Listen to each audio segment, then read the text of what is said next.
আসসালামু আলাইকুম আমার প্রিয় ভাই বোনেরা, আপনারা সবাই কেমন আছেন? আমি আপনাদের বোন আল্লাহর রহমতে ভালো আছি। তো প্রতিদিনের মতো শুরু হলো আরেকটা সকাল। আর আজকে মন চাচ্ছে যে একটু লেটকা খিচুড়ি খাওয়ার।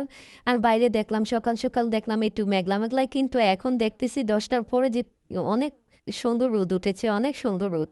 তো যেই ভাবা সেই কাজ, সকাল প্রতিদিনের মতো আজকে ফ্রিজ থেকে এক পোতলা গোস্ত নামাইয়া ওইটাকে কেটে বেছে ধুয়ে সুন্দর করে নিছি।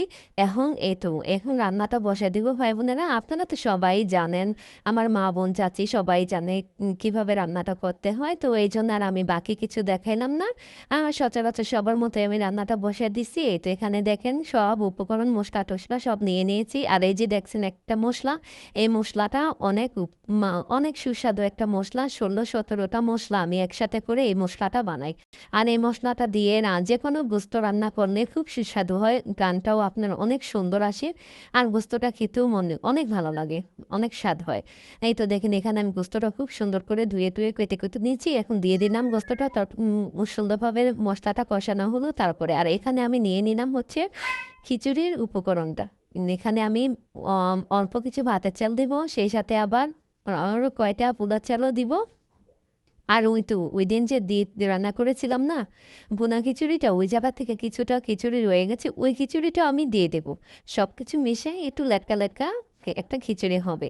এ তো দেখেন আমার গোস্তটা কি সুন্দর কালার হয়ে গেছে ভাই বোনেরা। এখন আমি এইটাতে এই রসা দিয়ে কিছু পরিমাণ আলু দিয়ে দিব। আলুটা আমি একটু বড় বড় করে দেওয়ার চেষ্টা করি, কারণ হচ্ছে গোস্তের আলু, আমি গরুর গোস্তের আলুটা একটু বড় বড় করেই দিই। এখানে আমার গরুর গোস্তটা হয়ে গেছে।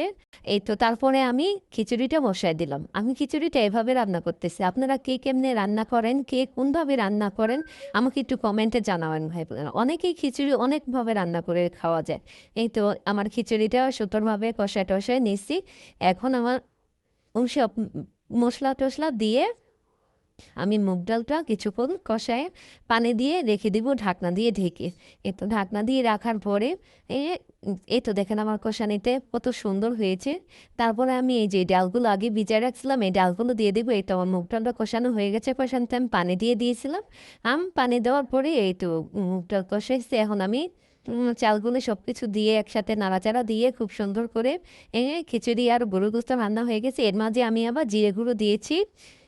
আর এই তো আমার খিচুড়ির ফাইনাল লুক। আসসালামু আলাইকুম ভাই বোনেরা, সবাই ভালো থাকবেন, সুস্থ